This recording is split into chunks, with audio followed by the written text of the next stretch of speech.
Time to start this very special occasion. My name is Christoph De Lago, and as a director of the Erwin Schrödinger Institute, I would like to welcome you to today's award ceremony for the ESI medal. So throughout the year, we have many events here at the Schrödinger Institute. We have about 500 talks. Can you imagine? We have about 1,000 people who come to the Erwin Schrödinger Institute every year to participate in various programs. But certainly the award ceremony for the ESI medal is a highlight of the year. And one thing that makes you notice that are these three chairs. These are for the musicians. So usually for our regular scientific talks, of course, we don't have music, but for the ESI medal, we have musicians to provide a very festive atmosphere for this event.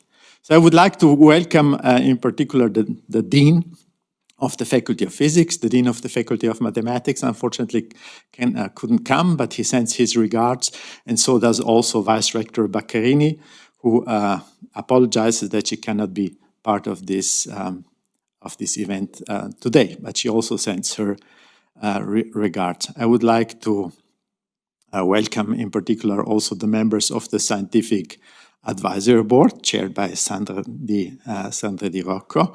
I should also add that one member of the Scientific Advisory Board is the first recipient of the ESI medal, Anton Alexeyev. It's really great to have you here today with us.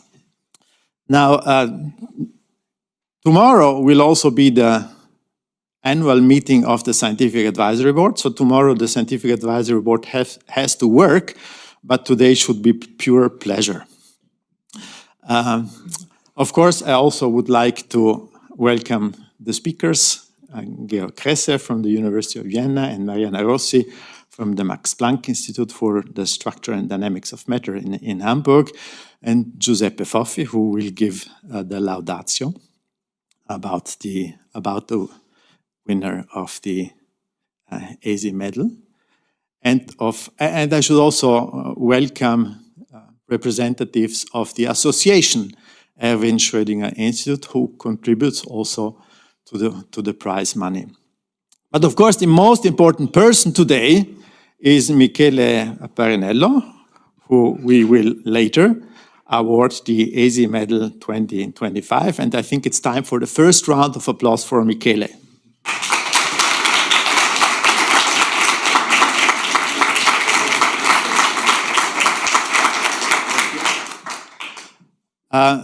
Now, some of you probably know the ESI medal, but maybe not all of you. So I would like to spend say a few words about the ESI medal. So the purpose of the ESI medal is to honor outstanding scientific achievements, to honor the person who did outstanding achievements in any area of mathematics or physics. So this includes all of mathematics and physics, and this is important. This is important for us. So the ESI medal is awarded every year, and it's awarded for recent achievements that generally should have been obtained less than 10 years ago. And this is true for all the recipients of the ESI medal so far. So who can nominate for the ESI medal? The nominations for the ESI medal can be made by organizers of thematic programs here at the ESI, by senior research fellows, by former members of the Scientific Advisory Board, by former directors, by the president of the Erwin Schrödinger Association. So this is really the ESI community. In fact, one of the goals of this medal is not only to honor a distinguished member of the physics and mathematics community, but also to strengthen the community here at the Erwin Schrödinger Institute and to provide more visibility to the ESI. The decision about the medal is made by the Scientific Advisory Board. In fact, the collegium and the director of the ESI have nothing to say. I just collect, as a director, I collect the the nominations, and I pass them on to Sandra as a chair. And then I hear nothing for a while, and then after some time, I get an email and saying this is who won the medal. Right? This is how it works. So we don't have anything to say. This is all done by the scientific advisory board members. Now, the recipient of the medal of the Erwin Schrödinger Institute will get a medal, and you can see the medal. You can see the medal here on the front. It has Erwin Schrödinger in a pensive mood, and in the back it has the logo of the institute. The medal is made of silver.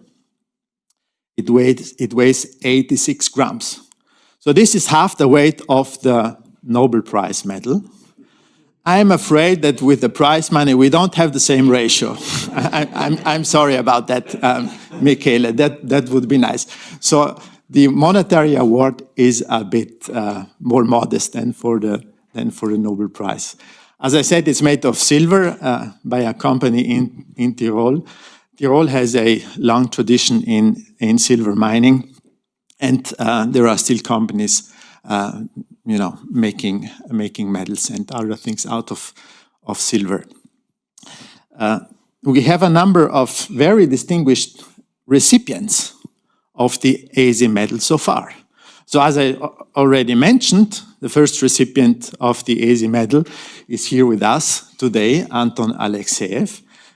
He received the medal in 2020. Then in 2021, Elliot Leap received the medal. So I think that these two first recipients can be viewed as representatives of mathematical physics, where Anton is probably more mathematical than Elliot Leap, who did important applications of mathematical physics in statistical physics and also concerning the stability of matter. Then the subsequent recipients widened a bit the scope of the ESI medal, and this kind of echoes also the development of the institute that started as an institute focusing on mathematical physics and then widened its scope and now encompasses all of mathematics and physics, including experimental and computational aspects of this field. So in 22, Martin Heyer, who is known for his work on stochastic differential equations, received a medal, and in 23, Isabel Gallagher, a mathematician working on equations of kinetic theories like the Boltzmann equation. Piotr Kruszczal obtained the prize in 2024. He's a physicist working in the field of gravitation, so a theoretical physicist. Now in 2025, we have Michele Parrinello receiving the ESI medal.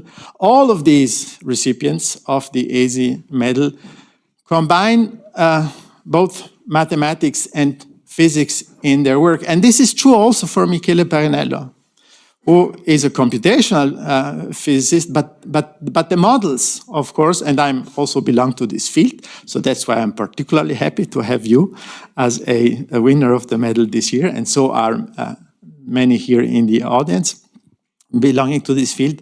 So also in this field, models need to be formulated in terms of mathematics. That's one aspect, but the other aspect is that the algorithms that we develop and use, and Michele is one of the pioneers in developing algorithms for atomistic simulation of matter, that these algorithms need to be expressed mathematically to prove that they do what we want them to do. So mathematics is important also in the work of Michele Parrinello, of course, and Giuseppe Foffi will tell us much more about the life and work of Michele Parrinello. But because I'm such a fan, I would like also to say, just to make a few remarks. What really impressed me and about the work of Michele Parrinello is that he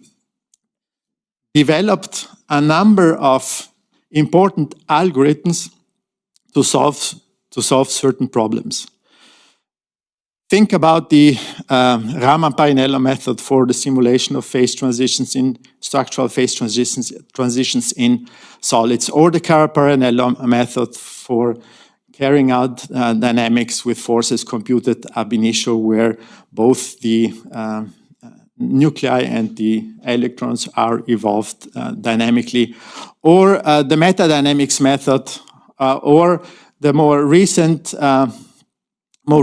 or maybe not so recent anymore, because this was in 2007 that you wrote together with Jörg Behler this paper about how to use machine learning to represent interatomic potentials, starting a whole field. This field is basically this approach of using machine learning to represent potential energy surfaces, where Michele was a pioneer, is now revolutionizing material science. And the impact of Michele's work goes far beyond material science. It includes physics, chemistry, and even biology. In all these fields, methods that Michele developed, and that he also made available in form of software packages. I think this is a very important point. If you want your algorithms to be used, you have to write them up as a code, and so that other people can use it, right, Georg? This is what Georg is a master of. So this was really impactful work, and I should also say it's timeless work. Think about the Raman-Parrinello method. And this method was published in 1981, and still every year since then, it obtains more citations than the year before. And this is now more than 40 years ago. And the same can be said about his work on thermostats or his work on machine learning. It's really important, and it keeps important. So really, really timeless. So you see, I'm a fan. So how does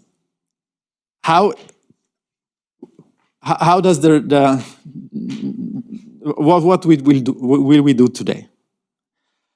So we will first hear two scientific talks by Georg Kresse and Mariana Rossi. Then there will be a little break, coffee break in the common room. And after the break, this will be when Giuseppe Foffi will give the laudatio. And after that, there will be the big moment when we hand the ESI medal and also the diploma over to Michele. And then also Michele has to work a little bit, and he will give the award lecture. And when all of this is done, there will be a reception in the common room.